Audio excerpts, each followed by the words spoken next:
This Shabbat, we begin the third book of the Torah, the book of Vayikra, the book of Leviticus. I think for many people, when we get to the book of Leviticus, which talks a lot about sacrifices, we become very uncomfortable with this idea of sacrifices. So the word sacrifice is korban.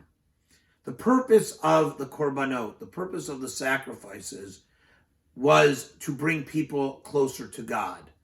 The word korban, the root is karav, to be closer to God.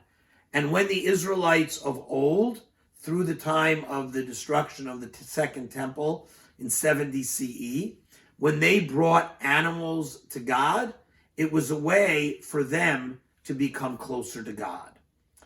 Even though we cannot really relate to that, there is something that we can learn from the sacrifices. We can think for ourselves, what can we do in our own lives to bring us closer to God? It could be through any of the mitzvot or through any other thing that we feel brings us closer to God. It's important for us to study the book of Vayikra because we can't deny our past. And the sacrifices were an important part of Jewish history. So as we read this book of Vayikra, full of sacrifices, full of animal sacrifices, let's think about ways in which we can become closer to God. Services this Friday begin at 6 p.m. Our scholar and resident Shabbaton, we're welcoming Dr. Matt Reingold, who will speak at dinner for those who have signed up. Shabbat morning services commence at 9 a.m.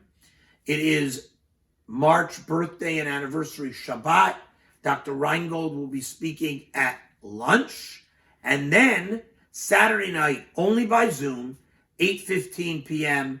with Dr. Reingold. I hope you'll join us for what promises to be a wonderful Shabbat. Shabbat Shalom.